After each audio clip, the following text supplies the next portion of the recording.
Con Nebula, everyone. Sorry for the late start.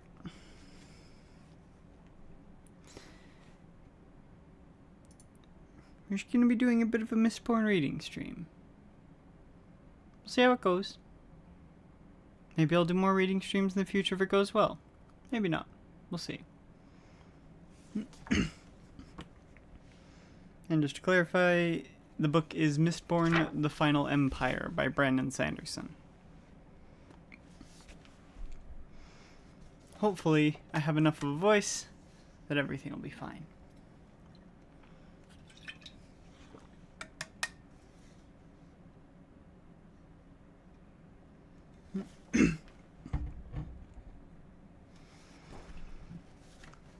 Start with the prologue, shall we? Apologize for my coughing. Let's see. Sometimes I worry I'm not the hero everyone thinks I am. The philosophers assure me that this is the time, that the signs have been met, but I still wonder if they have the wrong man. So many people depend on me. They say I will hold the future of the entire world on my arms. What would they think if they knew that their champion, the hero of ages, their savior, doubted himself? Perhaps they wouldn't be shocked at all. In a way, this is what worries me most. Maybe in their hearts they wonder, just as I do, when they see me, do they see a liar? Ash fell from the sky. Lord Trusting frowned, glancing up at the ruddy midday sky as his servant scuttled forward, opening a parasol over Trusting and his distinguished guest. Ashfalls weren't that uncommon in the Final Empire, but Trusting had hoped to avoid getting soot stains on his fine new suit, coat, and red vest, which had just arrived via canal boat from Luthadel. Fortunately, there wasn't much wind. The parasol would likely be effective. Trusting stood with his guest on a small hilltop patio that overlooked the fields. Hundreds of people in brown smocks worked in the falling ash, caring for the crops. There was a sluggishness to their efforts, but of course that was the way of the Ska. The peasants were an indolent, unproductive lot. They didn't complain, they knew better than that. Instead, they simply worked with bowed heads, moving about their work with quiet apathy.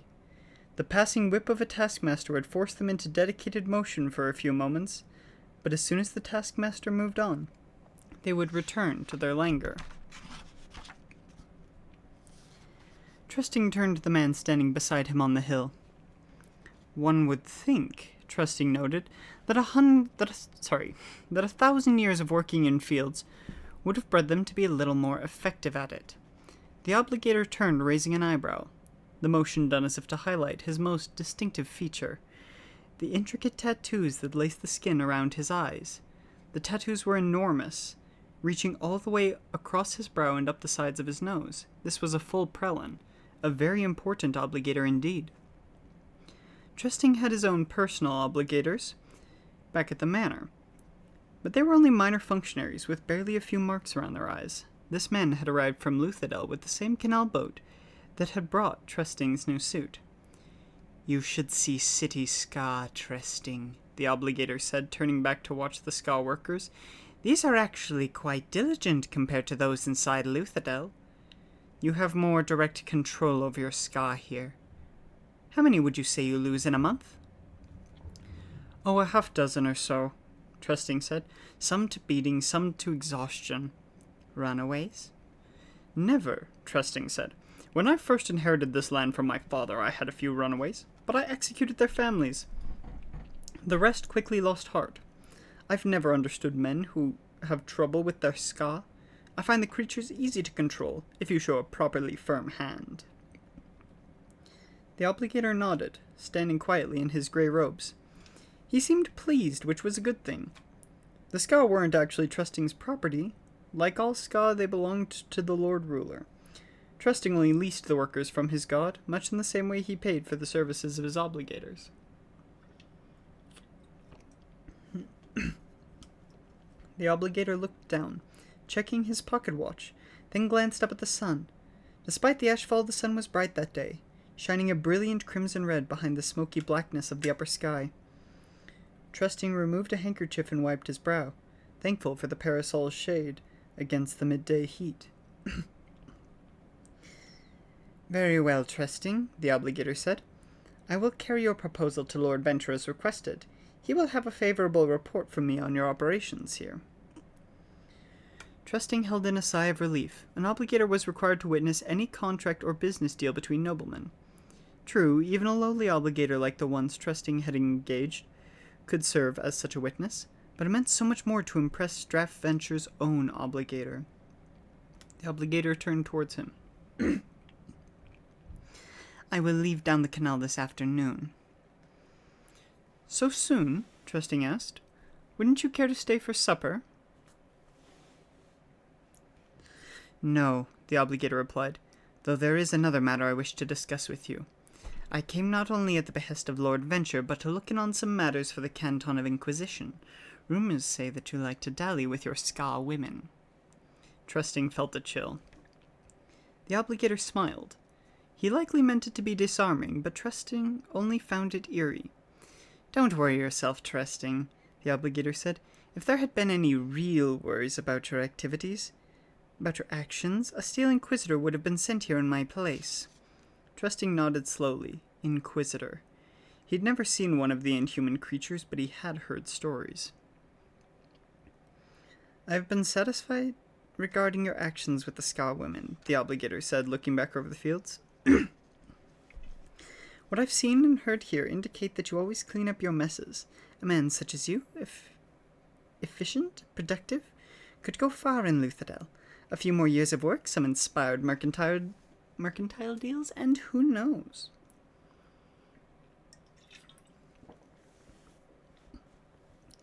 The obligator turned away, and Trusting found himself smiling. It wasn't a promise, or even an endorsement, for the most part. Obligators were more bureaucrats and witnesses than they were priests. But to hear such praise from one of the Lord Ruler's own servants, Trusting knew that some nobility regarded the obligators as unsettling. Some even considered them a bother, but at that moment Trusting could have kissed his distinguished guest. Trusting turned back toward the Ska, who worked quietly beneath the bloody sun and the lazy flakes of ash. Trusting had always been a country nobleman, living on his plantation, dreaming of perhaps moving into Luthadel itself. He had heard of the balls and the parties, the glamour and the intrigue, and it excited him to no end. I'll have to celebrate tonight, he thought. There was that young girl in the 14th hovel that he had been watching for some time. He smiled again. A few more years of work, the obligator had said. But could Trusting perhaps speed that up?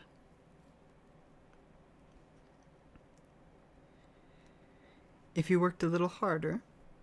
His Ska population had been growing lately. Perhaps if he pushed them a bit more, he could bring in an extra harvest this summer and fulfill his contract with Lord Venture in extra measure. Trusting nodded as he watched the crowd of lazy Ska, some working with their hoes, others on hands and knees, pushing the ash away from the fledgling crops. They didn't complain, they didn't hope, they barely dared think. That was the way it should be, for they were Ska. They were. Trusting froze as one of the Ska looked up. The man met Trusting's eyes, a spark, no, a fire of defiance showing in his expression. Trusting had never seen anything like it, not in the face of a Ska. Trusting stepped backward reflexively, a chill running through him as the strange straight-backed Ska held his eyes, and smiled.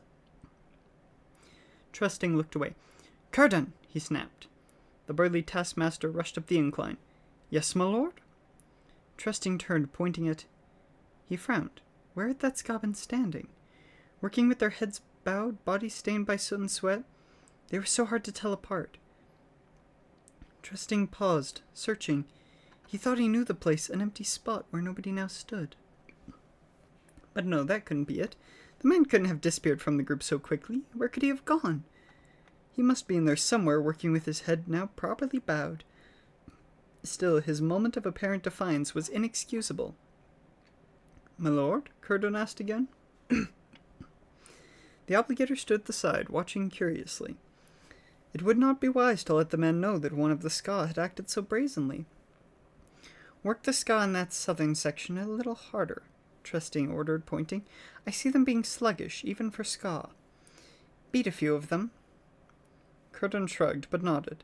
It wasn't much of a reason for a beating, but then he didn't need much of a reason to give the workers a beating. They were, after all, only Ska.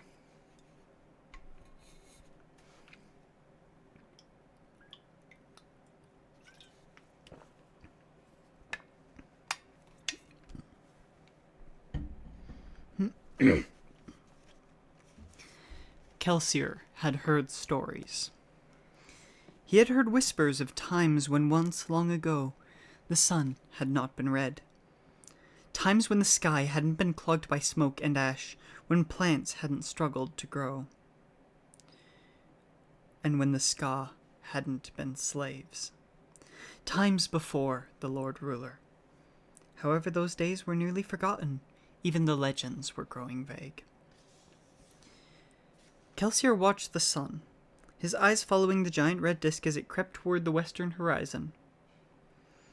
He stood quietly for a moment, alone in the empty fields. The day's work was done. The Ska had been herded back to their hovels. Soon the mists would come.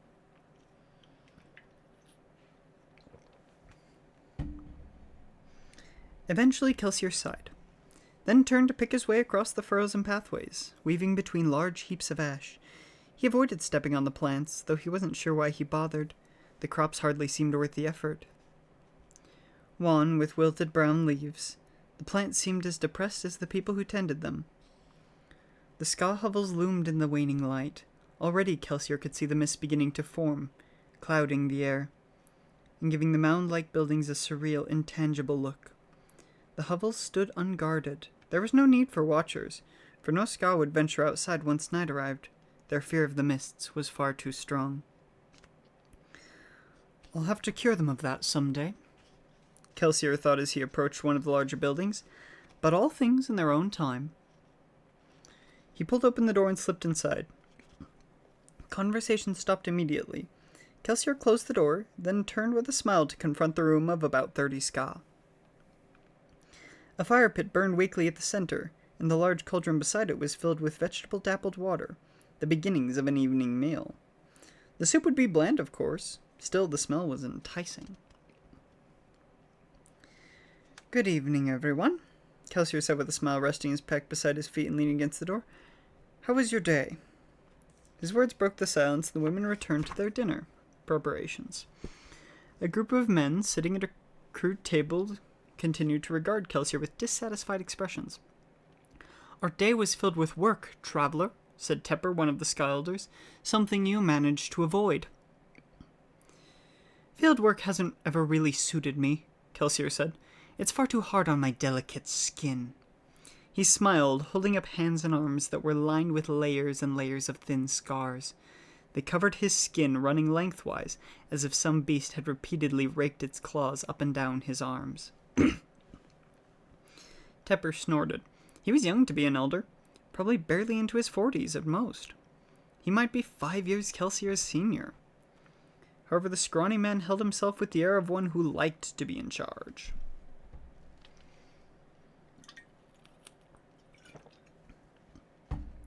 This is no time for levity, Tepper said sternly. When we harbor a traveler, we expect him to behave and avoid suspicion. When you ducked away from the fields this morning, you could have earned a whipping for the men around you. True, Kelsier said. But those men could also have been whipped for standing in the wrong place, for pausing too long, or for coughing when a taskmaster walked by. I once saw a man beaten because his master claimed that he had blinked inappropriately. Tepper sat with narrow eyes and a stiff posture, his arm resting on the table. His expression was unyielding. Kelsier sighed, rolling his eyes. Fine. If you want me to go, I'll be off then. He slung his pack on his shoulder and nonchalantly pulled the door open. Thick mist immediately began to pour through the portal, drifting lazily across Kelsier's body, pooling on the floor and creeping across the dirt like a hesitant animal. Several people gasped in horror, though most of them were too stunned to make a sound. Kelsier stood for a moment, staring out into the dark mists, their shifting currents lit feebly by the cooking pit's coals. Close the door. Tepper's words were a plea, not a command. Kelsier did as requested, pushing the door closed and stemming the flood of white mist.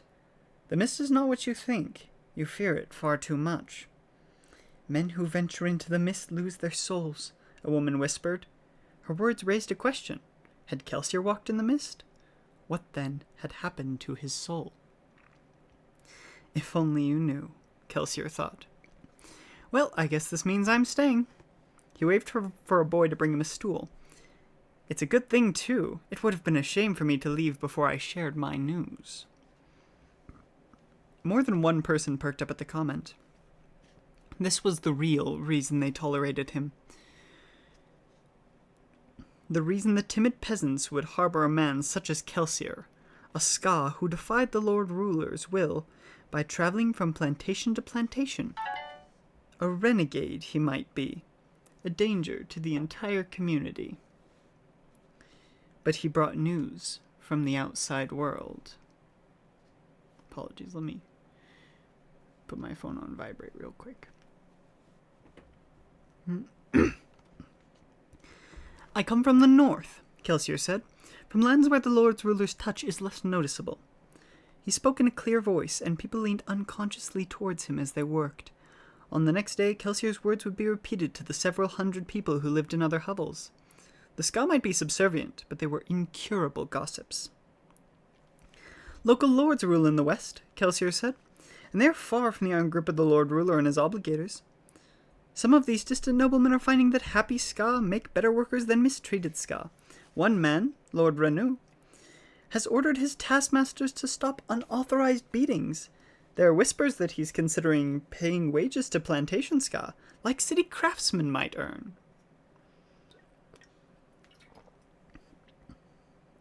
Nonsense, Tepper said. My apologies, Kelsier said. I didn't realize that Goodman Tepper had been to Lord Renu's estates recently. When you dined with him last, did he tell you something that he did not tell me? Tepper's face reddened. Ska did not travel, and they certainly didn't dine with lords. You think me a fool, traveler, Tepper said. But I know what you're doing. You're the one they call the survivor. Those scars on your arms give you away. You're a troublemaker. You travel the plantations, stirring up discontent. You eat our food, telling your grand stories and your lies. Then you disappear and leave people like me to deal with the false hopes you give our children. Kelsier raised an eyebrow. Now, Goodman Tepper. Your worries are completely unfounded. Why, I have no intention of eating your food. I brought my own. With that, Kelsier reached over and tossed his pack onto the earth before Tepper's table. The loose bag slumped to the side, dumping an array of foods to the ground. Fine breads, fruits, and even a few thick, cured sausages bounced free. A summer fruit rolled across the packed earthen floor and bumped lightly against Tepper's foot. The middle-aged Ska regarded the fruit with stunned eyes. That's nobleman's food! Kelsier snorted. Barely. You know, for a man of renowned prestige and rank, your Lord Trusting has remarkably poor taste. His pantry is an embarrassment to his noble station.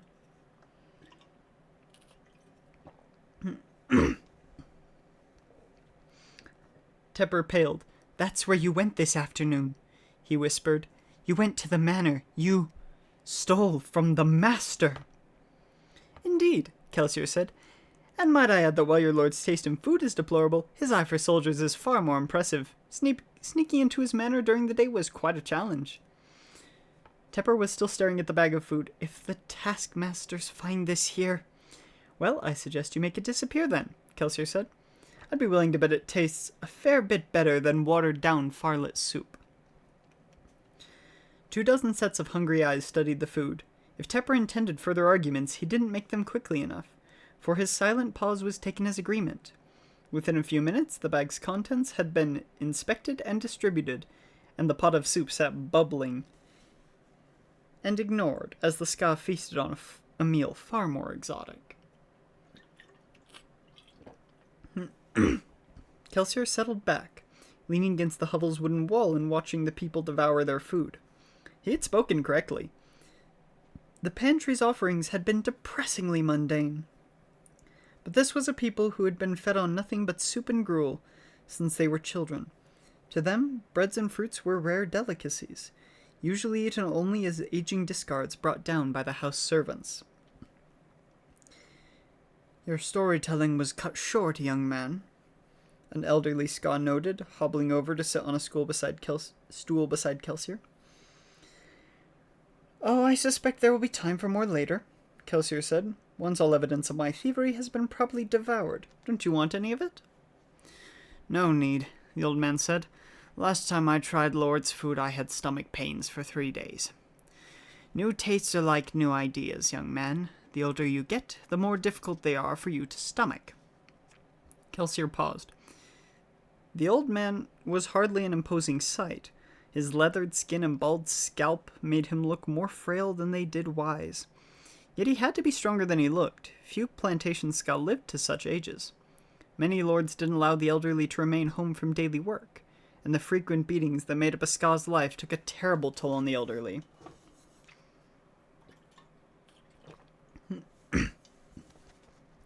"What was your name again?" Kelsier asked. "Menace." Kelsier glanced back at Tepper. "So, Goodman Menace, tell me something. Why do you let him lead?" Menace shrugged. "When you get to be my age, you have to be very careful where you waste your energy. Some battles simply aren't worth fighting."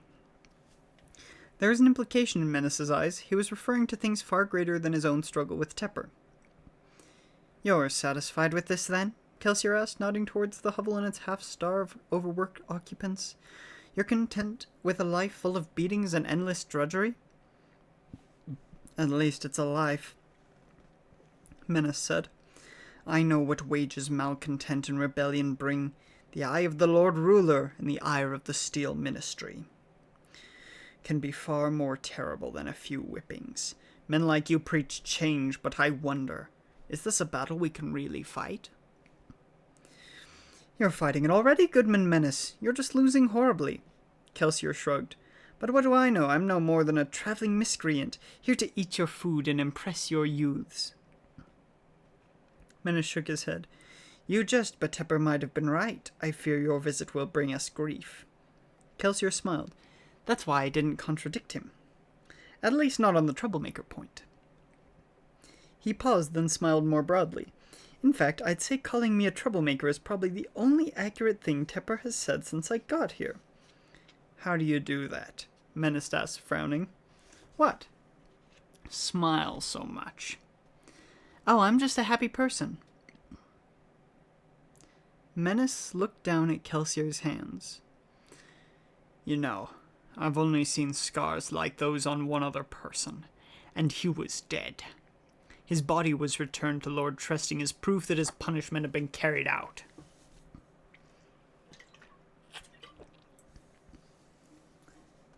Menace looked up at Kelsier. He'd been caught speaking of rebellion. Tresting sent him to the pits of Hath-Sin, where he worked until he died. The lad lasted less than a month. Kelsier glanced down at his hands and forearms. They still burned sometimes, though he was certain the pain was only in his mind. He looked up at Menace and smiled. "You ask why I smile, Goodman Menace? Well, the Lord Ruler thinks he has claimed laughter and joy for himself. I'm disinclined to let him do so. This is one battle that doesn't take much effort to fight." Menace stared at Kelsier, and for a moment Kelsier thought the old man might smile in return. But eventually Menace shook his head. "I don't know. I just don't." The scream cut him off. It came from outside, perhaps to the north, though the mist distorted sounds. The people in the hovel fell silent, listening to the faint, high-pitched yells. Despite the distance and the mist, Kelsier could hear the pain contained in those screams. Kelsier burned tin. It was simple for him now, after years of practice. The tin sat with other allomantic metals within his stomach, swallowed earlier, waiting for him to draw upon them. He reached inside with his mind and touched the tin, tapping powers he still barely understood. The tin flared to life within him, burning his stomach like the sensation of a hot drink swallowed too quickly.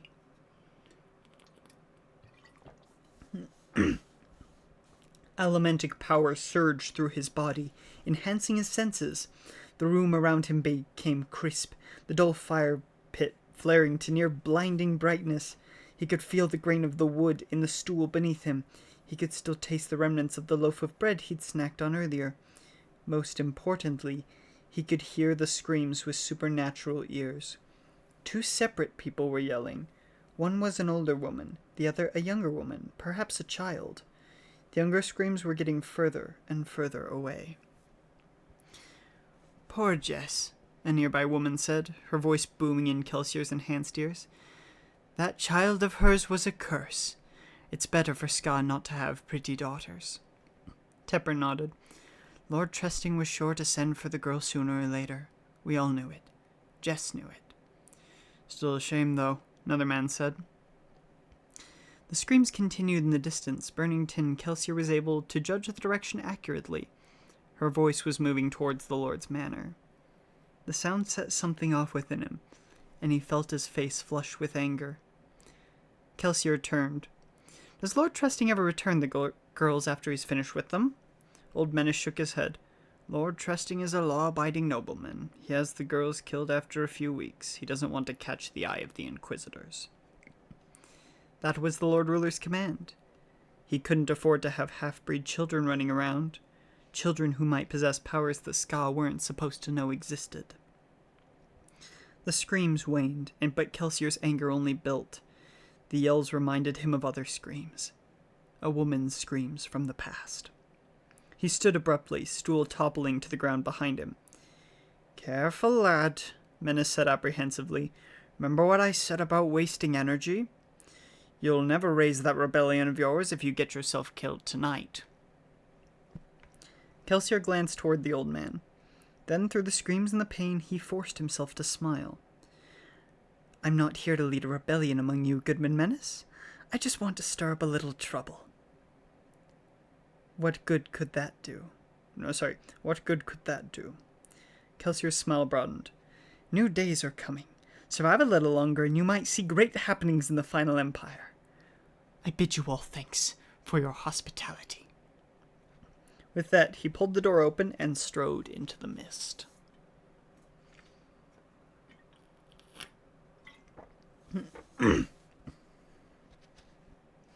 Menace lay awake in the early hours of the morning.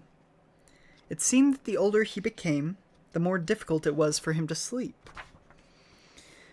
This was particularly true when he was troubled about something, such as the traveler's failure to return to the hovel. Menace hoped that Kelsier had come to his senses, and decided to move on. However, this prospect seemed unlikely. Menace had seen the fire in Kelsier's eyes. It seemed such a shame that a man who had survived the pits would instead find death here on a random plantation, trying to protect a girl everyone else had given up for dead. How would Lord Trusting react? He was said to be quite harsh with anyone who interrupted his nighttime enjoyments. If Kelsier had managed to disturb the master's pleasures, Trusting might easily decide to punish the rest of the Ska by association. Eventually the other Ska began to awake.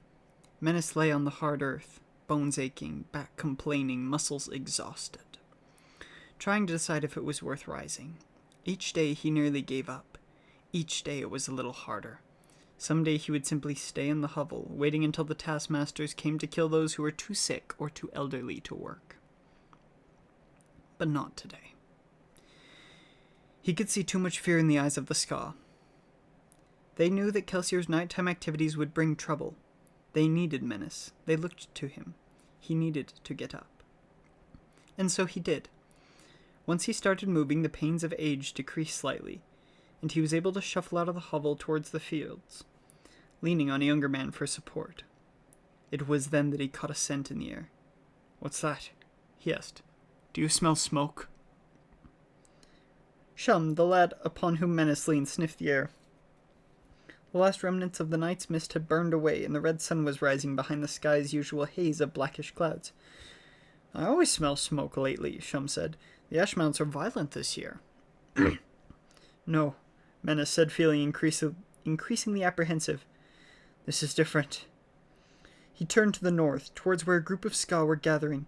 He let go of Shum, shuffling toward the group, feet kicking up dust and ash as he moved. At the center of the group of people he found Jess.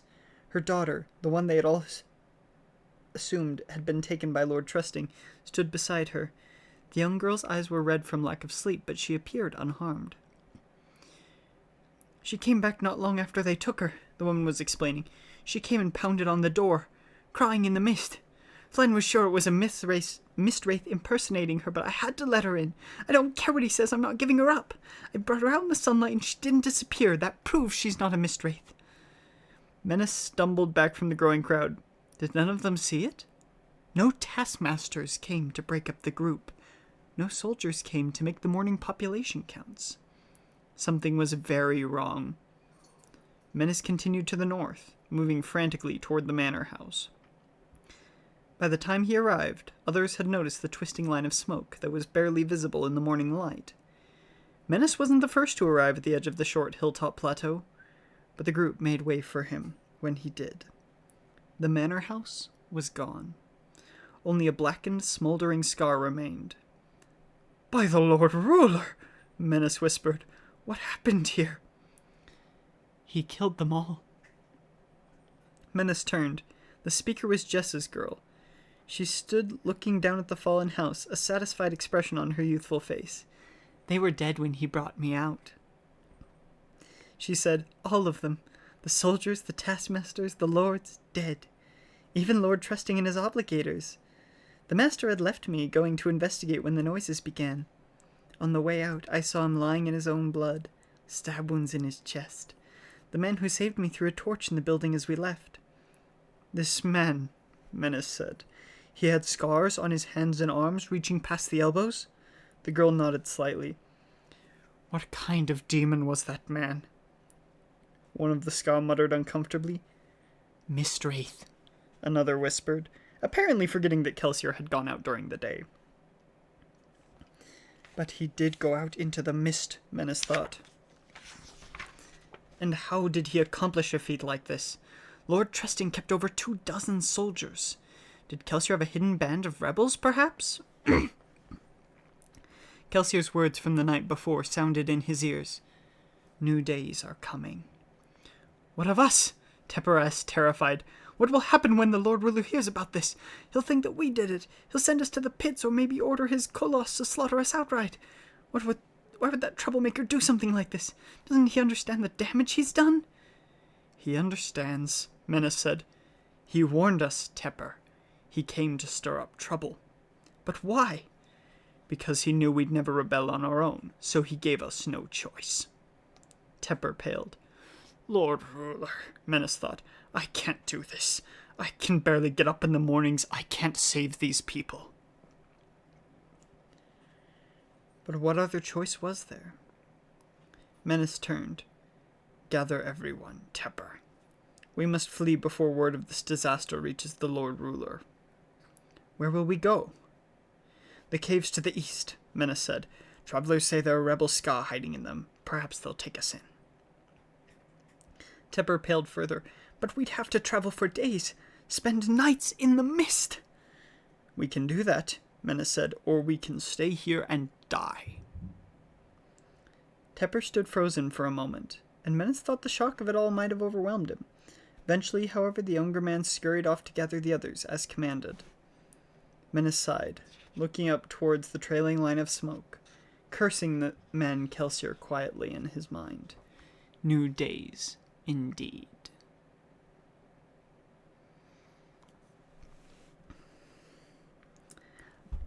I've always liked the prologue of Mistborn. Such a nice thing.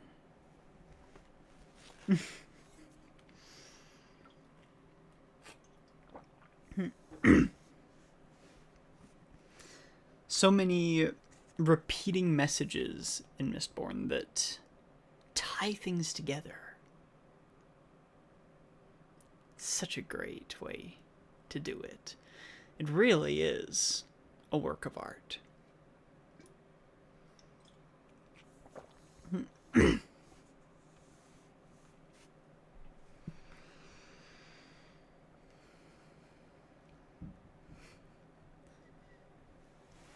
Before I start chapter 1, I'm going to go to the bathroom real fast because I've been drinking lots of water to make sure my voice doesn't die, which thus far has been working. But, let's see.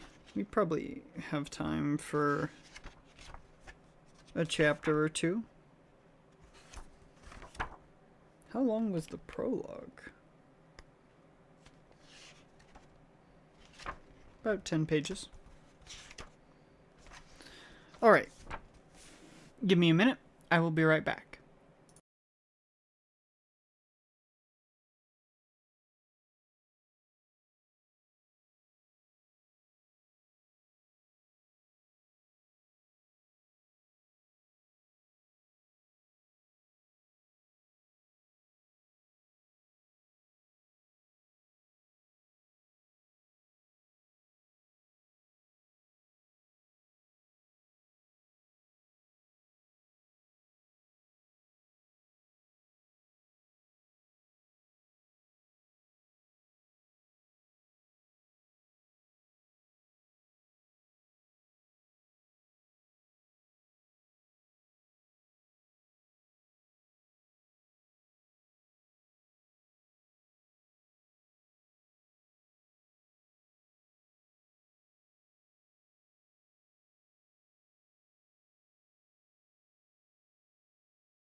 Give me one second.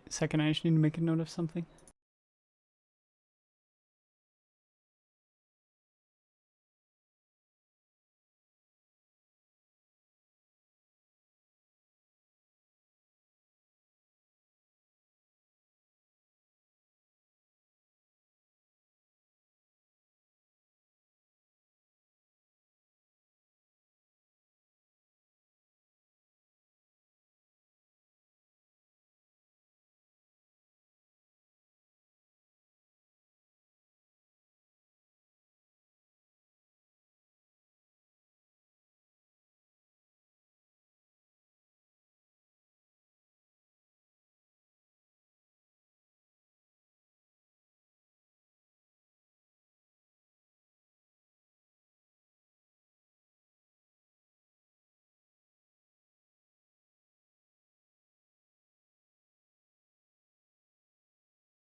All right.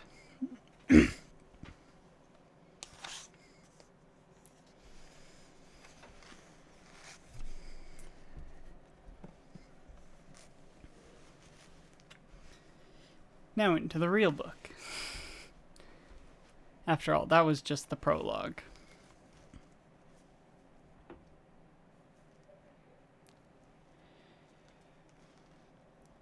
Part 1. The Survivor of Hathsin.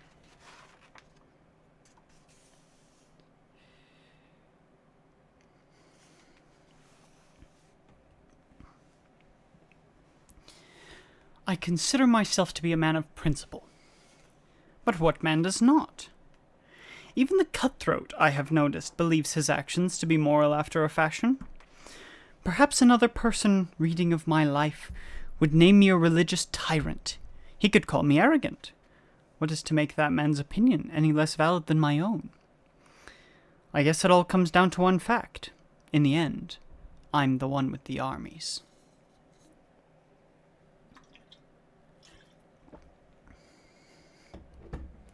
Chapter 1. Ash fell from the sky. Vin watched the downy flakes drift through the air, leisurely, careless, free. The puffs of soot fell like black snowflakes, descending upon the dark city of Luthadel. They drifted in corners, blowing in the breeze and curling in tiny whirlwinds over the cobblestones. They seemed so uncaring. What would that be like? Vin sat quietly in one of the crew's watch holes, a hidden alcove built into the bricks on the side of the safe house. From within it, a crew member could watch the street for signs of danger.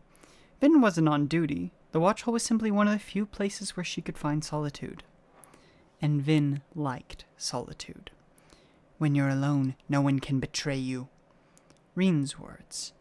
Her brother had taught her so many things, then had reinforced them by doing what he'd always promised he would, by betraying her himself. It's the only way you'll learn. Anyone will betray you, Vin. Anyone. The ash continued to fall. Sometimes Vin imagined she was like the ash, or the wind, or the mist. A thing without thought, capable of simply... Apologies, I lost my spot. Capable of simply being, not thinking, caring, or hurting. Then she could be free. She heard shuffling a short distance away, and the trapdoor at the back of the small chamber snapped open. Vin, Ulif said, sticking his head into the room. There you are. Cayman's been searching for you for a half hour. It's kind of why I hid in the first place. You should get going, Ulif said. The job's almost ready to begin. Ulif was a gangly boy. Nice after his own fashion, naive, if one who had grown up in the underworld could ever really be called naive. Of course, that didn't mean he wouldn't betray her. Betrayal had nothing to do with friendship. It was the simple fact of survival. Life was harsh on the streets, and if a ska thief wanted to keep from being caught and executed, he had to be practical. And ruthlessness was the most practical of emotions, another of Reen's sayings. Well, Ulif asked, you should go. Cayman's mad. When is he not? However, Vin nodded, scrambling out of the cramped yet comforting confines of the watch hole. She brushed past Ulif and hopped out the trapdoor, moving into a hallway, then a rundown pantry. The room was one of many at the back of the store that served as a front for the safe house. The crew's lair was hidden in a tunneled stone cavern beneath the building. She left the building through a back door, Ulif trailing behind her. The job would happen a few blocks away, in a richer section of town. It was an intricate job, one of the most complex Vin had ever seen. Assuming Cayman wasn't caught, the payoff would be great indeed. If he was caught, well, scamming noblemen and obligators was a very dangerous profession. But it certainly beat working in the forges or the textile mills. Then exited the alleyway, moving out onto a dark tenement-lined street in one of the city's many ska slums. Ska, too sick to work, lay huddled in corners and gutters, ash drifting around them. Vin kept her head down and pulled up her cloak's hood against the still falling flakes. Free. No, I'll never be free. Reen made certain of that when he left. What to do for his voice? There you are! Cayman lifted a squat, fat finger and jabbed it towards her face. Where were you? Vin didn't let hatred or rebellion show in her eyes. She simply looked down, giving Cayman what he expected to see. There were other ways to be strong. That lesson she had learned on her own. Cayman growled slightly, then raised his hand and backhanded her across the face. The force of the blow threw Vin back against the wall, and her cheek blazed with pain. She slumped against the wood, but bore her the punishment silently. Merely another bruise. She was strong enough to deal with it.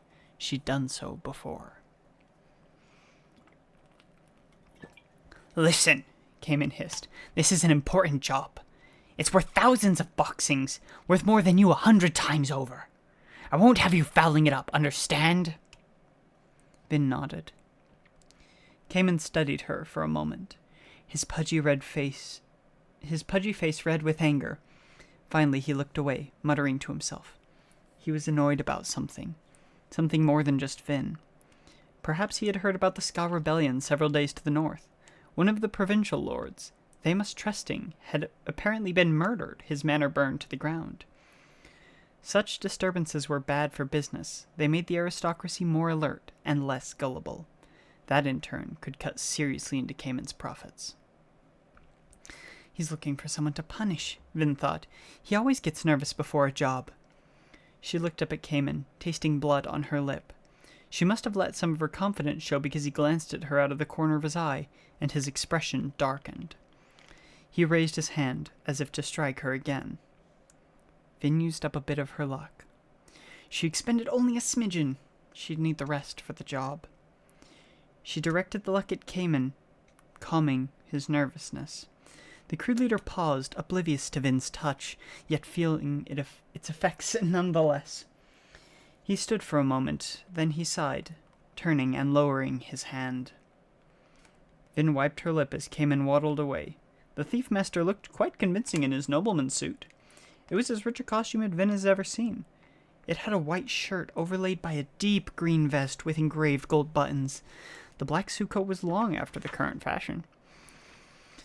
And he wore a matching black hat. His fingers sparkled with rings, and he carried a fine dueling cane. Indeed, Cayman did an excellent job of imitating a nobleman. When it came to playing a role, there were few thieves more competent than Cayman. Assuming he could keep his temper under control.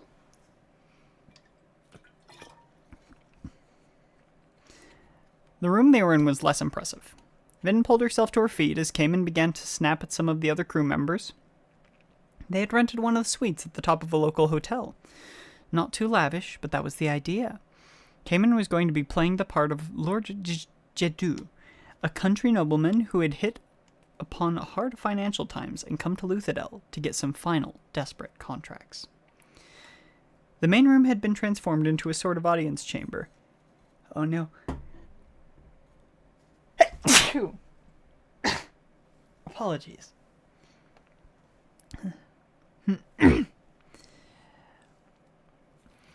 Set with a large desk for Cayman to sit behind, the walls decorated with cheap pieces of art. Two men stood beside the desk, dressed in formal steward's clothing. They would play the part of Cayman's manservants.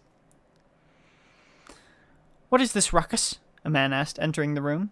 He was tall-dressed, in a simple gray shirt and a pair of slacks, with a thin sword tied at his waist. Theron was the other crew leader. Dang it. The other crew leader. This particular scam was actually his. He'd brought in Cayman as a partner. He needed someone to play Lord Jeddu. And everyone knew that Cayman was one of the best. Cayman looked up. Ruckus?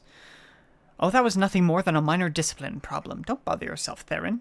Cayman punctuated his remark with a dismissive wave of the hand. There was a reason he played such a good aristocrat. He was arrogant enough that he could have been from one of the great houses. Theron's eyes narrowed. Vin knew what the man was probably thinking. He was deciding how risky it was it would be to put a knife in Cayman's fat back once the scam was over. Eventually, the taller crew member looked away from Cayman, glancing at Vin. "Who's this?" he asked. "Just a member of my crew," Cayman said. "I thought we didn't need anyone else." "Well, we need her," Cayman said. "Ignore her. My end of the operation is none of your concern."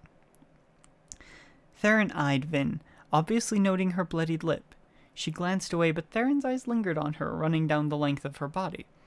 She wore a simple white button shirt and a pair of overalls. Indeed, she was hardly enticing. Scrawny with a youthful face, she didn't even look her 16 years. Some men preferred such women, however. She considered using a bit of luck on him, but eventually turned away. "The obligator is nearly here," Theron said. "Are you ready?" Cayman rolled his eyes, settling his bulk down into the chair behind the desk. "Everything is perfect. Leave me be, Theron. Go back to your room and wait." Theron frowned, then spun and walked from the room, muttering to himself.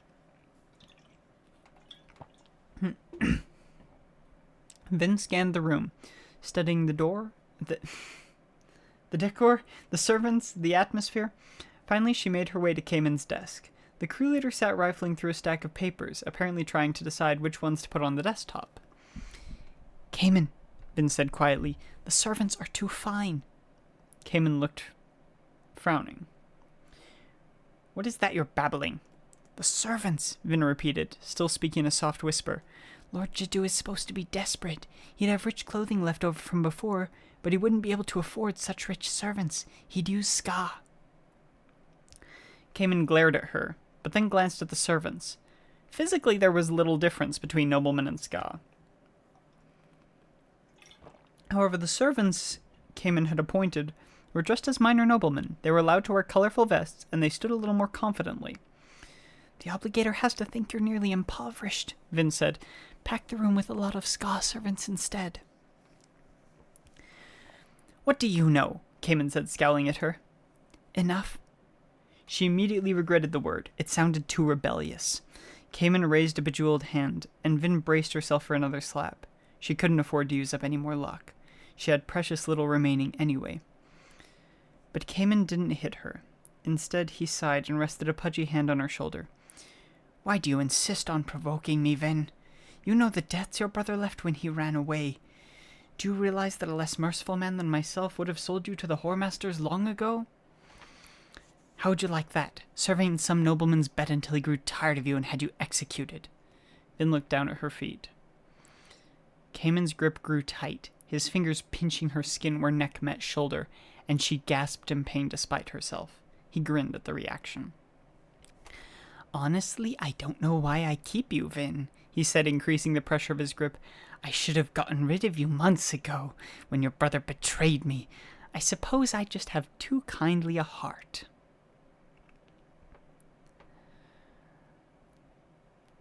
He finally released her, then pointed for her to stand over by the side of the room, next to a tall indoor plant.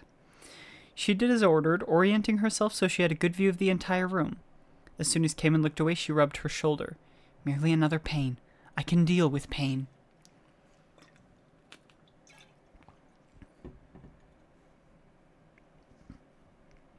Cayman sat for a few moments, then, as expected, he waved to the two servants at his side. "You two," he said, "you're dressed too richly. Go put on something that makes you look like Ska servants instead, and bring back 6 more men with you when you come." Soon the room was filled, as Vin had suggested. The obligator arrived a short time later. Vin watched Prelin Laird step haughtily into the room. Shaved bald like all obligators, he wore a set of dark grey robes. The ministry tattoos around his eyes identified him as a Prelin, a senior bureaucrat in the ministry's canton of finance. A set of lesser obligators trailed behind him, their eye tattoos far less intricate. Cayman rose as the Prelin entered, a sign of respect, something even the highest of the great house noblemen would show to an obligator of Laird's rank. Laird gave no bow or acknowledgement of his own, instead striding forward and taking the seat in front of Cayman's desk. One of the crewmen, impersonating a servant, rushed forward, bringing chilled wine and fruit to the obligator. Laird picked at the fruit, letting the servant stand obediently, holding the platter of food as if he were a piece of furniture. "Lord Jadoo," Laird finally said, "I'm glad we finally have the opportunity to meet." As am I, your grace. Why is it again that you were unable to come to the Canton building, instead requiring that I visit you here? My knees, your grace, Cayman said. My physicians recommend that I travel as little as possible. And you were rightly apprehensive about being drawn into a military stronghold, Vin thought. I see, Laird said. Bad knees, an unfortunate attribute in a man who deals in transportation. I don't have to go on the trips, your grace, Cayman said, bowing his head. Just organize them. Good, Vin thought. Make sure you remain subservient, Cayman. You need to seem desperate. Vin needed this scam to succeed. Cayman threatened her and he beat her, but he considered her a good luck charm. She wasn't sure if he knew why his plans went better when she was in the room, but he had apparently made the connection. That made her valuable, and Reen had always said that the surest way to stay alive in the underworld was to make yourself indispensable.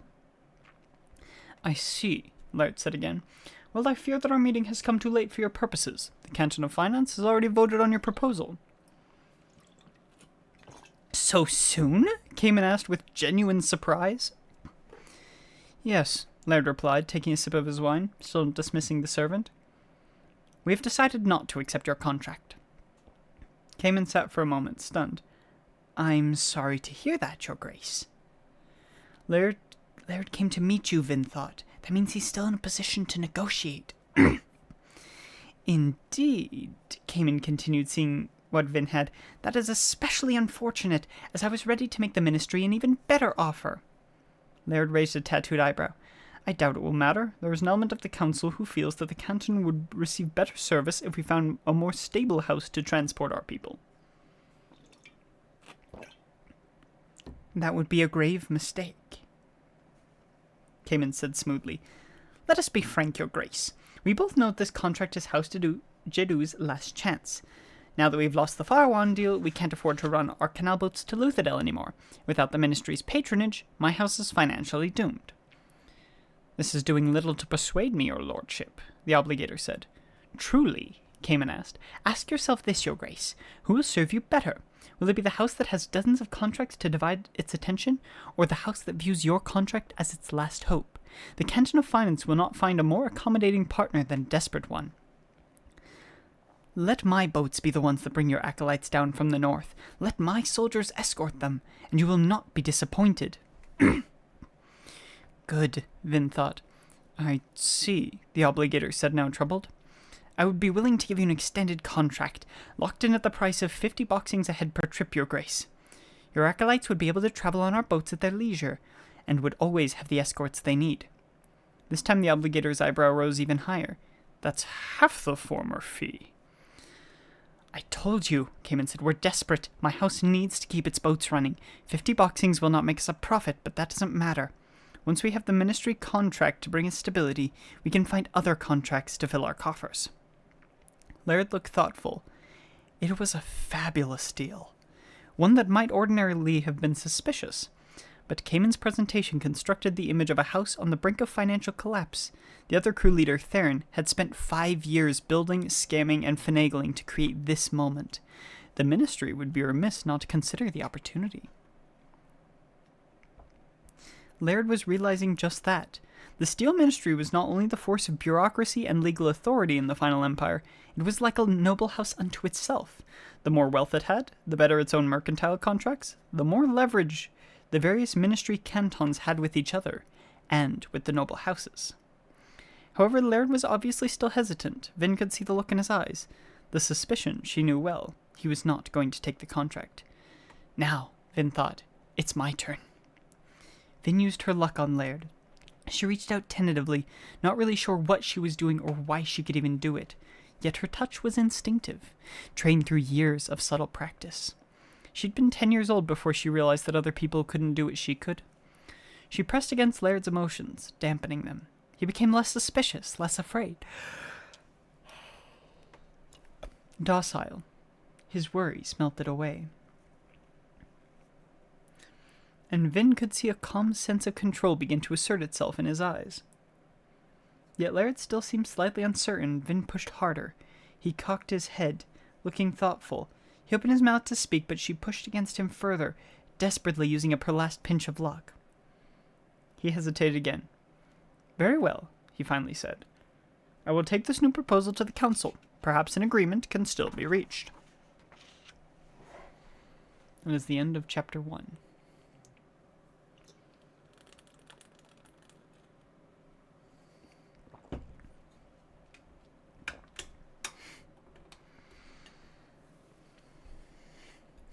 We've had multiple important characters introduced thus far. What do people think about these characters?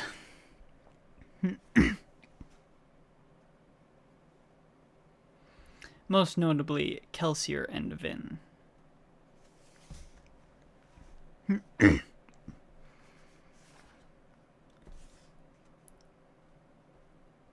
If men read these words, let them know that power is a heavy burden. Seek not to be bound by its chains. The Terrace prophecies say that I will have the power to save the world. They hint, however, that I will have the power to destroy it as well. Chapter 2. Let me check how long Chapter 2 is real quick. We should have plenty of time to finish it. We can probably get through a few chapters.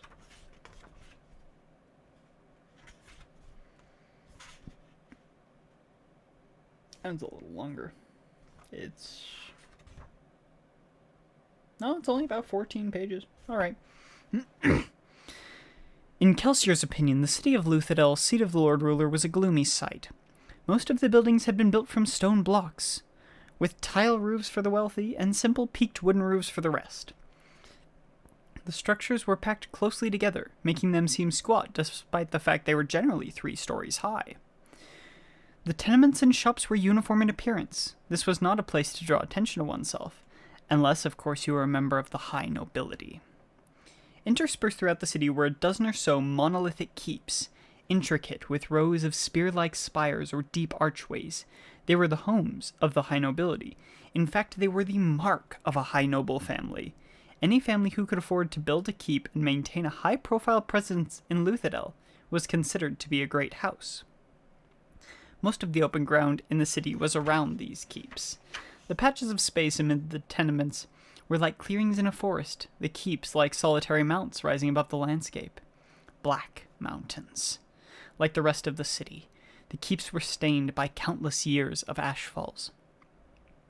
Every structure in Luthadel, virtually every structure Kelsier had ever seen, had been blackened to some degree. Even the city wall upon which Kelsier now stood was blackened by a patina of soot. Structures were generally darkest at the top where the ash gathered, but rainwater and evening condensation had carried the stains over ledges and down walls like paint running down a canvas. The darkness seemed to creep down the sides of buildings in an uneven gradient.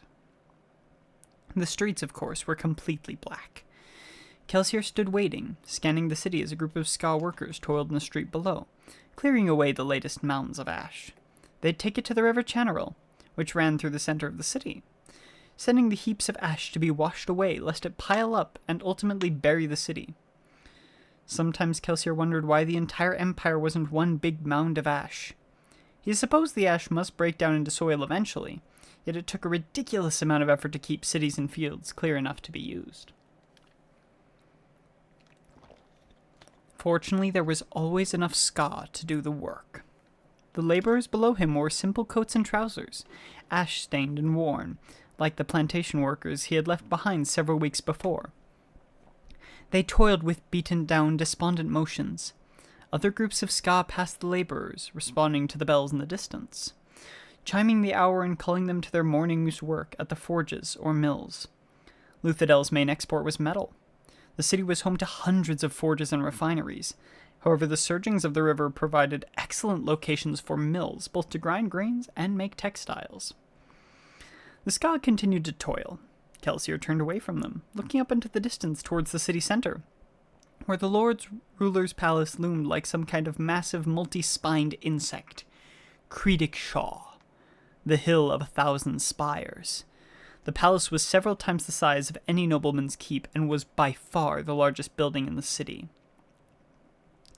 Another ashfall began as Kelsier stood contemplating the city, the flakes falling lightly down upon the streets and buildings. A lot of ashfalls lately, he thought. Glad for the excuse to pull up the hood on his cloak. The ash mounts must be active. It was unlikely that anyone in Luthadel would recognize him. It had been 3 years since his capture. Still, the hood was reassuring. If all went well, there would come a time where Kelsier would want to be seen and recognized. For now, anonymity was probably better.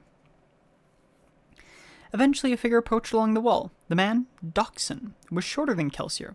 He had a squarish face that seemed well suited to his moderately stocky build. A nondescript brown hooded cloak covered his black hair, and he wore the same short half-beard that he'd sported since his face had first put forth whiskers some 20 years before.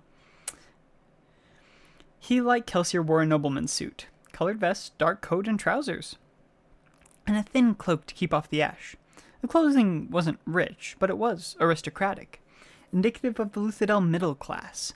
Most men of noble birth weren't wealthy enough to be considered part of a great house, yet in the final empire, nobility wasn't just about money.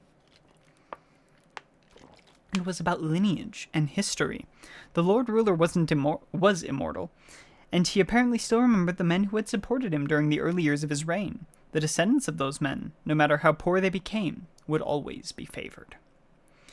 The clothing would keep passing guard patrols from asking too many questions. In the case of Kelsier and Doxson, that clothing was a lie. Neither was actually noble. Though technically Kelsier was a half-blood, in many ways that was worse than being a normal Ska. Doxson strolled up next to Kelsier, then leaned against the battlement, resting a pair of stout arms on the stone.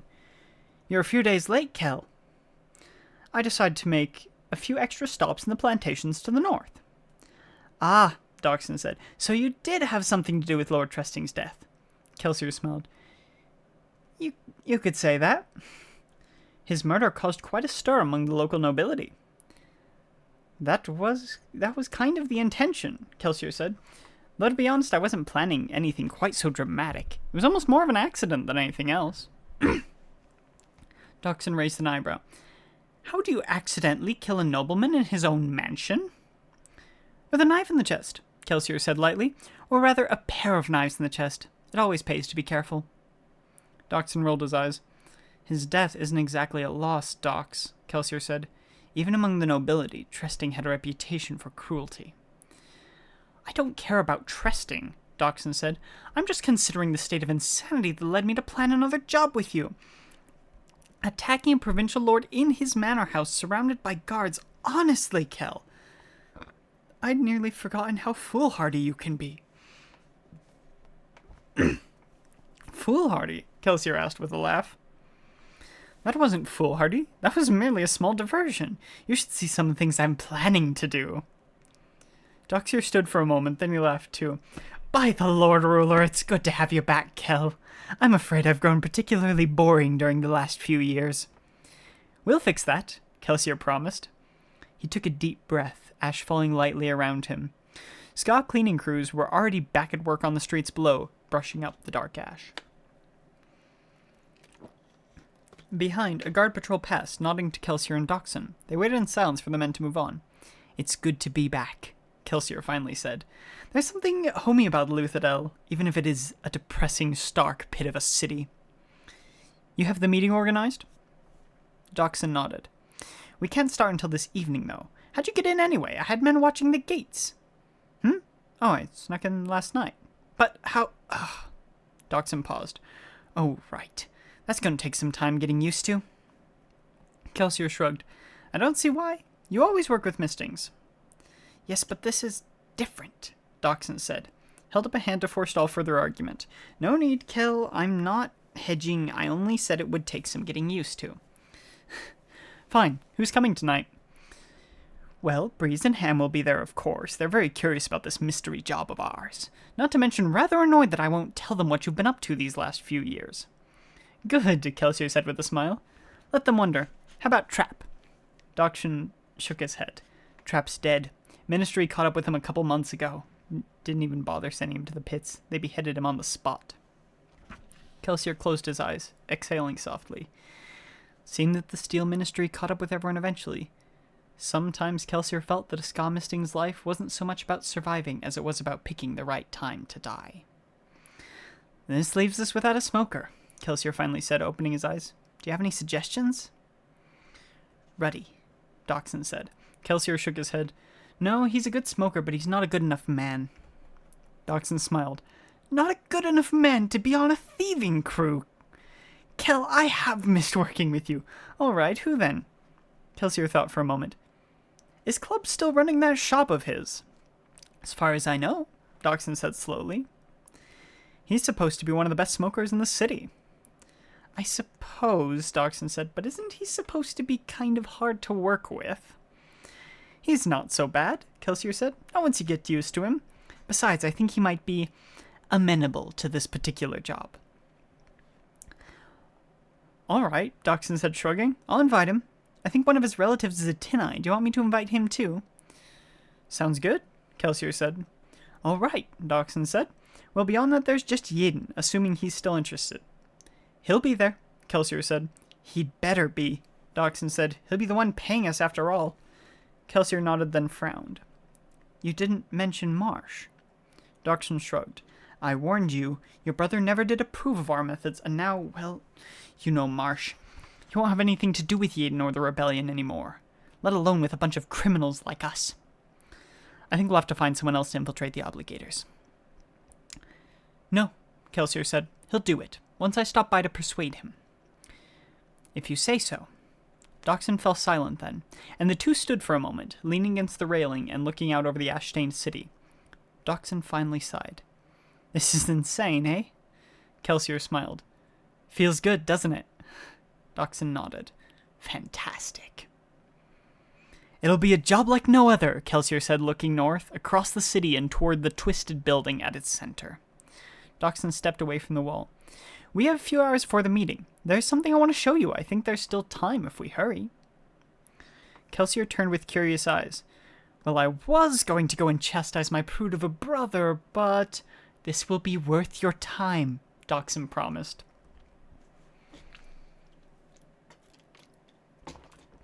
Vin sat in the corner of the safe house's main lair. She kept to the shadows, as usual. The more she stayed out of sight, the more the others would ignore her. She couldn't afford to expend luck keeping the men's hands off of her. She'd barely had time to regenerate what she'd used a few days before, during the meeting with the Obligator. The usual rabble lounged at tables in the room, playing at dice or discussing minor jobs. Smoke from a dozen different pipes pooled at the top of the chamber, and the walls were stained black from countless years of similar treatment.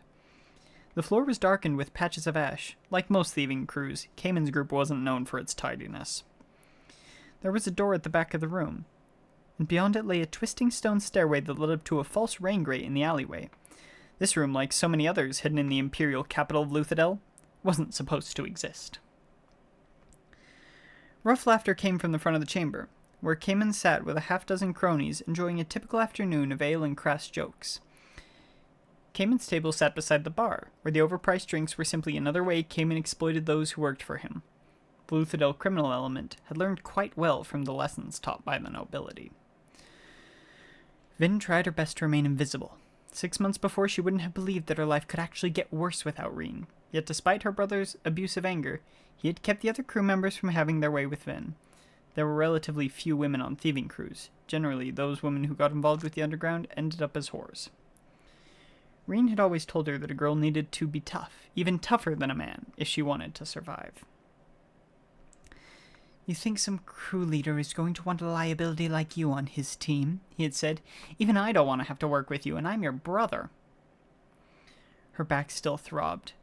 Cayman had whipped her the day before. The blood would ruin her shirt, and she wouldn't be able to afford another one. Cayman was already retaining her wages to pay the debts Reen had left behind. But I'm strong, she thought. That was the irony. The beatings almost didn't hurt anymore, for Reen's frequent abuses had left Vin resilient, while at the same time teaching her how to look pathetic and broken. In a way, the beatings were self-defeating. Bruises and welts mended, but each new lashing left Vin more hardened, stronger. Cayman stood up. He reached into his vest pocket and pulled out his golden pocket watch. He nodded to one of his companions, then he scanned the room, searching for her. His eyes locked on Vin. "It's time." Vin frowned. Time for what? The Ministry's Canton of Finance was an imposing structure, but then everything about the Steel Ministry tended to be imposing. Tall and blocky, the building had a massive rose window on the front, though the glass was dark from the outside. 2 large banners hung down beside the window, the soot-stained red cloth proclaiming praises to the Lord Ruler.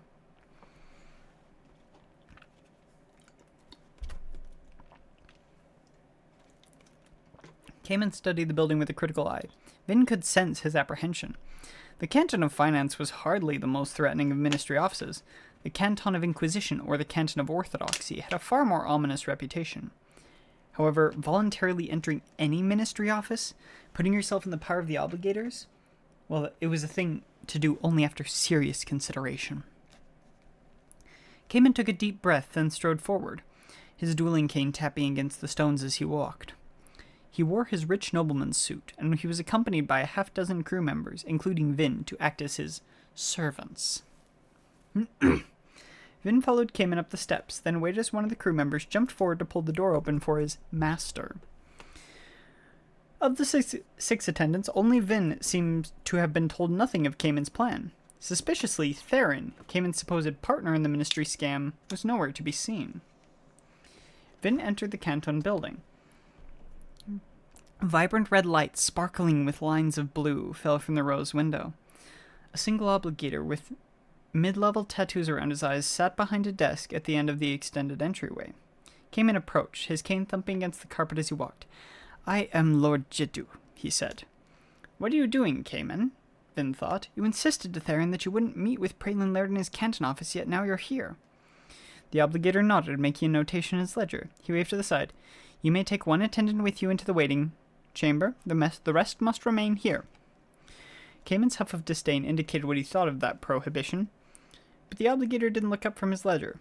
Cayman stood for a moment, and Vin couldn't tell if he was genuinely angry or just playing the part of an arrogant nobleman. Finally, he jabbed a finger at Vin. "Come," he said, turning and waddling toward the indicated door. The room beyond was lavish and plush, and several noblemen lounged in various postures of waiting. Cayman chose a chair and settled into it, then pointed toward a table set with wine and red frosted cakes. Vin obediently fetched him a glass of wine and a plate of food, ignoring her own hunger. Cayman began to pick at the cakes, smacking quietly as he ate. "He's nervous, even more nervous than before." "Once we get in, you will say nothing," Cayman grumbled between bites. "You're betraying Theron," Vin whispered. Cayman nodded. "But how? Why?" Theron's plan was complex in execution, but simple in concept. Every year, the ministry transferred its new acolyte obligators from Northern Training Facility to Luthadel for final instruction.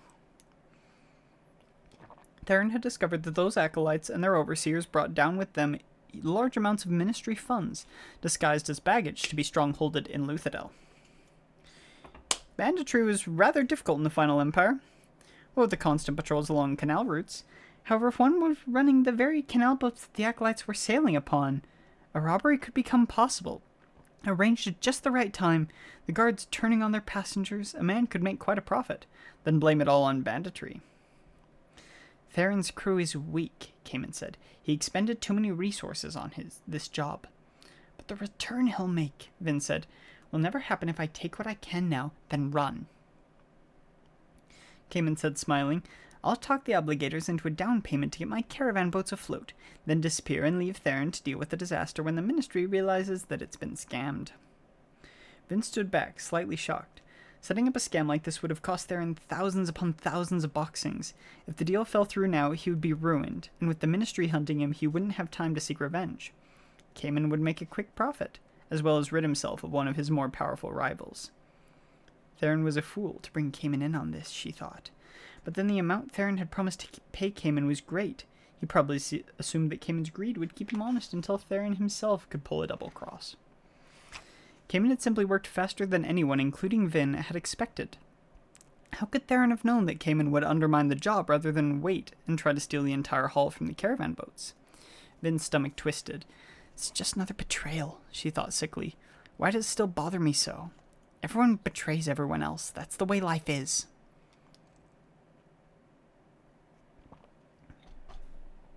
She wanted to find a corner, someplace cramped and secluded, and hide, alone. Anyone will betray you. Anyone. But there was no place to go. Eventually, a minor obligator entered and called for Lord Jadoo. Vin followed Cayman as they were ushered into an audience chamber. The man who waited inside, sitting behind the audience desk, was not Praelin Laird. Cayman paused in the doorway. The room was austere, bearing only the desk and simple grey carpeting. The stone walls were unadorned, the single window barely a handspan wide. The obligator who waited for them had some of the most intricate tattoos around his eyes that Vin had ever seen. She wasn't certain what rank they implied, but they extended all the way back to the obligator's ears and up over his forehead. Lord Jadoo, the strange obligator said. Like Laird, he wore grey robes, but he was very different from the stern, bureaucratic man Cayman had dealt with before. This man was lean in a muscular way, and his clean-shaven, triangular head gave him an almost predatory look. I was under the impression that I would be meeting with Praelin Laird, Cayman said, still not moving into the room. Praelin Laird has been called away on other business. I am High Praelin Ariev, head of the board that was reviewing your proposal. You have a rare opportunity to address me directly. I normally don't hear cases in person, but Laird's absence has made it necessary for me to share in some of his work. Vin's instincts made her tense. We should go, now. Cayman stood for a long moment, and Vin could see him mulling it over. Run now, or take a risk for the greater prize. Vin didn't care about prizes, she just wanted to live. But Cayman had not become crew leader without the occasional gamble. He slowly moved into the room, eyes cautious as he took the seat opposite the obligator. Well, High Praelin Ariev, Cayman said with a careful voice, I assume that since I have been called back for another appointment, the board is considering my offer? Indeed we are, the obligator said, though I must admit there are some council members who are apprehensive about dealing with a family that is so near to economic disaster. The ministry generally prefers to be conservative in its financial operations. I see. But, Ariev said, there are others on the board who are rather eager to take advantage of the savings you offered us. And with which group do you identify, Your Grace? I, as of yet, have not made my decision. The obligator leaned forward, which is why I noted that you have a rare opportunity. Convince me, Lord Jadoo, and you will have your contract. Surely Praelin Laird outlined the details of our offer, Cayman said. Yes, but I would like to hear the arguments from you personally. Humor me. Vin frowned. She remained near the back of the room, standing near the door, still half convinced she should run. Well, Ariev asked. We need this contract, Your Grace, Cayman said. Without it, we won't be able to continue our canal shipping operations. Your contract would give us a much-needed period of stability, a chance to maintain our caravan boats for a time while we search for other contracts. Ariev studied Cayman for a moment. Surely you can do better than that, Lord Jadoo. Laird said you were quite persuasive. Let me hear you prove that you deserve our patronage. Vin prepared her luck. She could make Ariev more inclined to believe, but something restrained her. The situation felt wrong. We are your best choice, my grace. You fear that my house will suffer economic failure? Well, if it does, what have you lost? At worst, my narrowboats will stop running, and you would have to find other merchants to deal with. Yet if your patronage is enough to maintain my house, then you have found yourself an enviable long-term contract. I see, Ariev said lightly. And why the ministry? Why not make your deal with someone else? Surely there are other options for your boats, other groups who would jump at such rates. Cayman frowned. This isn't about money, Your Grace. It's about the victory, the showing of confidence that we would gain by having a ministry contract. If you trust us, others will too. I need your support. Cayman was sweating now. He was probably beginning to regret this gamble. Had he been betrayed? Was Theron behind the odd meeting? The obligator waited quietly. He could destroy them, Ben knew, if he suspected that they were scamming him. He could give them over to the Canton of Inquisition. More than one nobleman had entered a Canton building and never returned. Gritting her teeth, Vin reached out and used her luck on the obligator, making him less suspicious. Ariev smiled. Well, you have convinced me, he suddenly declared. Came inside in relief. Ariev continued. Your most recent letter suggested that you need 3,000 boxings as an advance to refurbish your equipment and resume shipping operations. See the scribe in the hallway to finish the paperwork so that you may requisition the necessary funds. The obligator pulled a sheet of thick bureaucratic paper from a stack, then stamped a seal at the bottom. He proffered it to Cayman. Your contract. Cayman smiled deeply. I knew coming to the ministry was the wise choice, he said, accepting the contract. He stood, nodding respectfully to the obligator, then motioned for Vin to open the door for him. She did so. Something is wrong. Something is very wrong. She paused as Cayman left. Looking back at the obligator, he was still smiling. A happy obligator was always a bad sign. Yet no one stopped them. As they passed through the waiting room with its noble occupants, Cayman sealed and delivered the contract to the appropriate scribe, and no soldiers appeared to arrest them. The scribe pulled out a small chest filled with coins and then handed it to Cayman with an indifferent hand. Then they simply left the canton building. Cayman gathered his other attendants with obvious relief. No cries of alarm, no tromping of soldiers, they were free. Cayman had successfully scammed both the ministry and another crew leader. Apparently.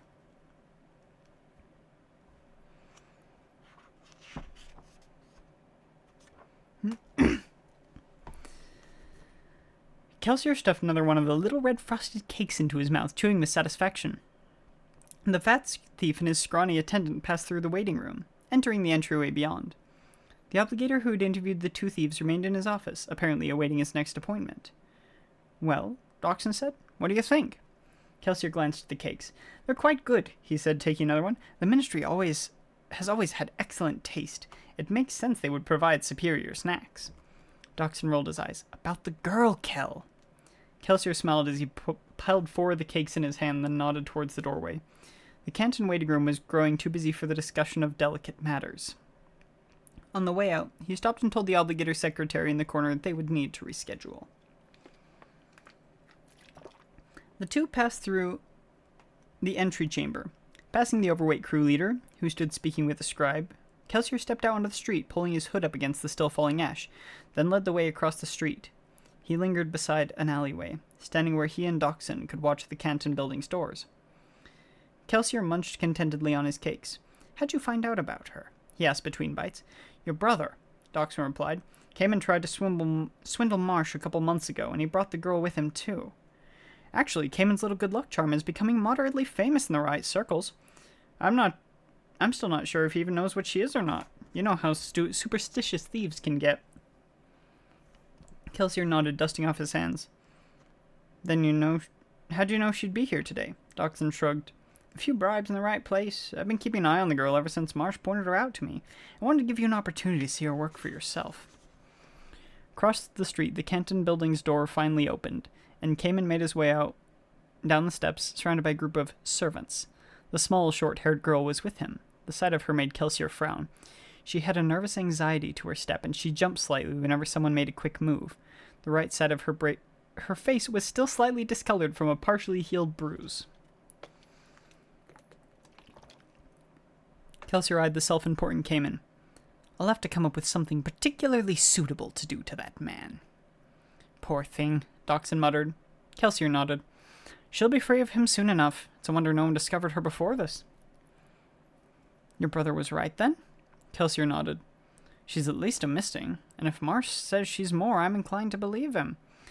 I'm a bit surprised to see her using halomancy on a member of the ministry, especially inside a canton building. I'd guess that she doesn't even know she's using her abilities. Is that possible? Doxson asked. Kelsier nodded. Trace minerals in the water can be burned if just for a tiny bit of power. That's one of the reasons the Lord Ruler built his city here. Lots of metals in the ground. I'd say that... Kelsier trailed off, frowning slightly. Something was wrong. He glanced towards Cayman and his crew. They were still visible in the near distance, crossing the street and heading south. A figure appeared in the canton building's doorway. Lean, with a confident air, he bore the tattoos of a high praelan of the canton of finance around his eyes. Probably the very man Cayman had met with shortly before. The obligator stepped out of the building, and a second man exited behind him. Behind Kelsier, Doxson suddenly grew stiff. The second man was tall, with a strong build. As he turned, Kelsier was able to see that a thick metal spike had been pounded tip first through each of the man's eyes, with shafts as wide as an eye socket. The nail-like spikes were long enough that their sharp points jutted out about an inch from the back of the man's clean-shaven skull. The flat spike ends shone like two silvery discs, sticking out of the sockets in the front where the eyes should have been. A steel inquisitor. "What's that doing here?" Doxson asked. "Stay calm," Kelsier said, trying to force himself to do the same. The Inquisitor looked toward them, spiked eyes regarding Kelsier, before turning in the direction that Cayman and the girl had gone.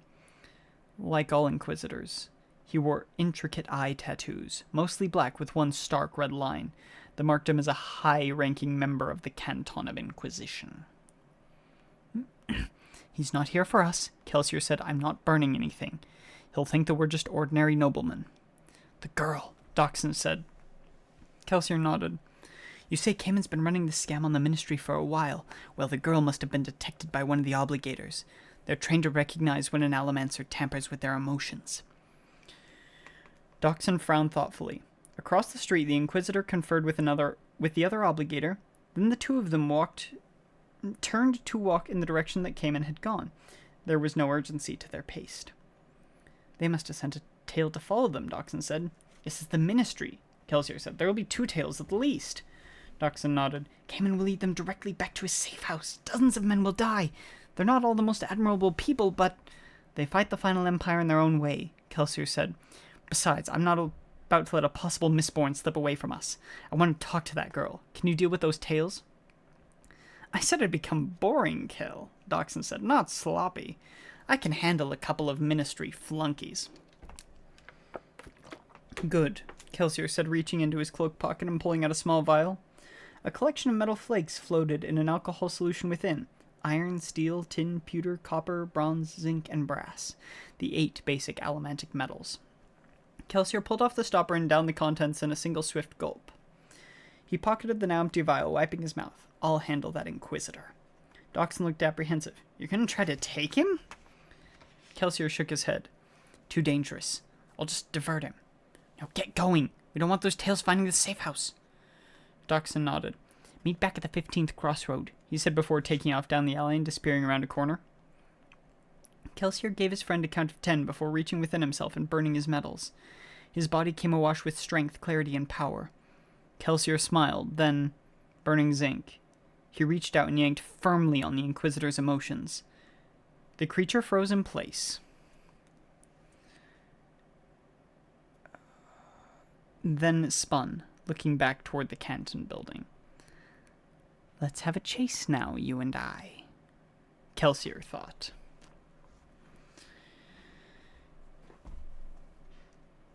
We don't have time for another chapter, so that's probably where we're going to wrap up today.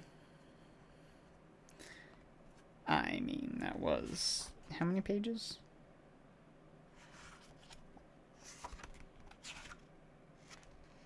$40 pages. It's pretty reasonable. How long is Mistborn? Like 300 pages? Oh, nope. 600. 660.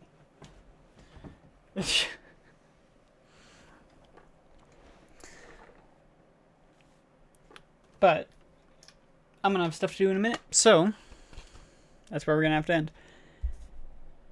If you like this, make sure to let me know. Let's see. And if you want to know when I go live, follow me on Twitter. I spelled Twitter wrong. If you liked what you saw, also consider following. We're getting fairly close to our affiliate in the Foxspot promise. You liked it? Alright. Let's see. If you liked what you saw and you want to see more of my streams, check out my YouTube, as I treat it as an archive. And if you want to be informed of when any of us go live, or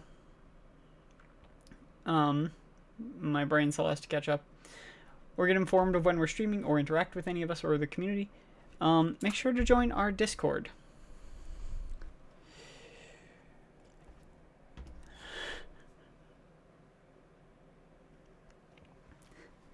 And with that, saving the universe one thief at a time, Starseeker Williams, out.